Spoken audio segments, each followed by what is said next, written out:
So my first business got cut in half. The second business got cut by 80%. And the real estate, I couldn't move any real estate. I couldn't sell it. Couldn't.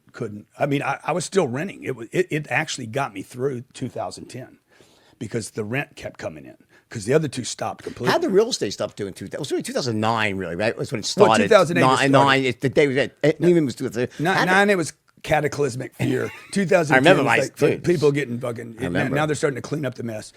The bank that I owed a bank $52 million. They went under. And I'm like, okay, glad that wasn't me. But the problem is when the bank goes under, right? When the boat that you're on goes down, right? And the new bank comes in, the new bank says, we got some new rules. Fuck you, pay me.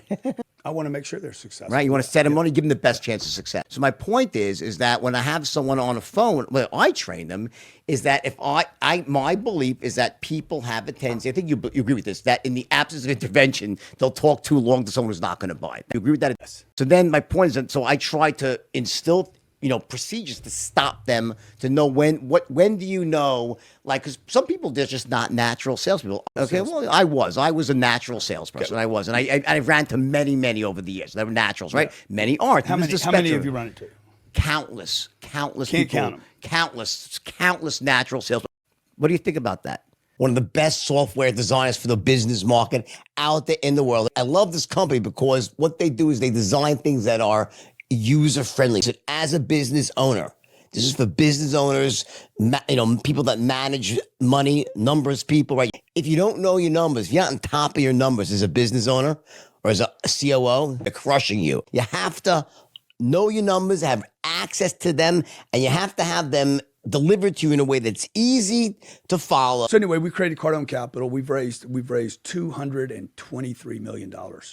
Do you raise from accredited investors or unaccredited or both? Anyone? In 20 months. In 20 months. Without paying a fee. What type you know what that takes. That's great. So what $220 million. Who's your typical investor? Non-accredited and accredited. Okay. 5,000 minimum for non-accredited and 100,000 minimum for accredited. Great. And explain how it works? They get a 6% return on their money. That's the preferred return for the accredited. There's no preferred on the non-accredited. And then they get it's a 65-35 split on the way out. Okay.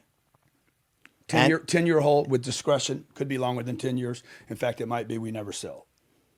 The goal really is to refinance the portfolio. So is there cash flow that they get every month? They get paid every month. No matter what. I don't like sales at all. Anyways, let's start in the beginning. So when did you start selling? When I had to. So what was what was your first job? Like a formal job? Was it a clothing store? How old? I was paid 6% on a $12 tie. I was 16 years old. Okay.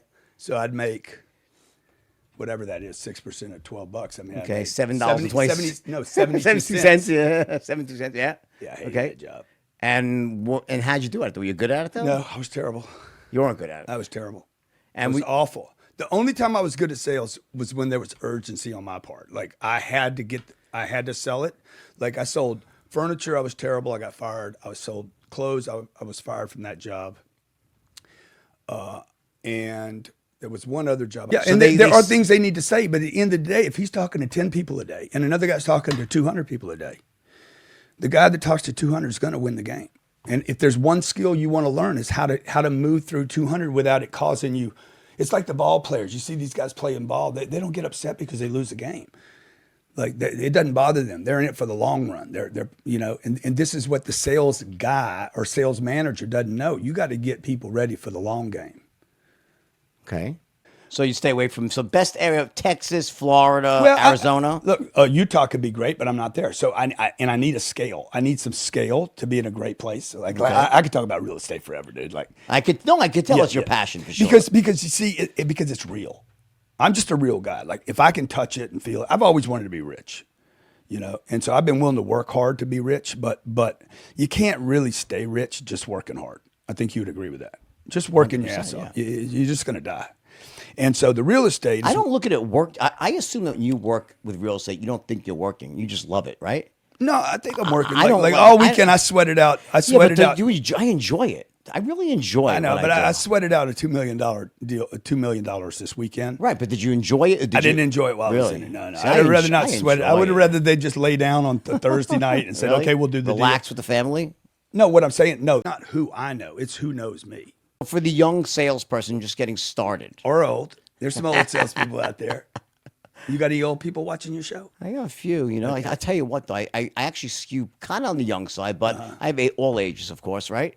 So I guess what I'm trying to say is like for someone starting out, right? Like because there's so many people get into sales, and the thing I see them doing, a lot of people, is they waste their time talking to they try to go so deep into a non-buyer. You disagree? I think people need to learn how to talk to people. Right? People are investing more money in banks than they do themselves. What do you think? You have 2 kids, right? So obviously, you know, let's change topics to social media, right? What do you think about, you know, and we use it for business, right? What do you think about it? I think it's a good thing, man. You know, the downside would be the parenting, you know, so. Meaning? Yeah, I mean, look, you know, am I watching my kids or am I just throwing them up on YouTube? And you said it, he was in high school, he was just devastated because of social media. Like his identity was wrapped up in how many likes he had, the pain. He'd have been devastated by how many people liked him on the school campus or whatever. I think it's magnified by social media. So you think social media? If you need likes, then you got a problem. I know guys working for paying for likes and comments. It's fucking nuts. I've trained millions of salespeople, and in the real world of practical sales training, there are certain things you see again and again at the average company. They're all over the world. Salespeople have typical habits, right? Would you agree with that or no? You don't think there's typical habits salespeople have? I don't think it's about salespeople. I think it's about people. Not about salespeople. Okay. No, what's it got to do with salespeople? About training. You train salespeople, don't you? I train people. You train people. Right? And that's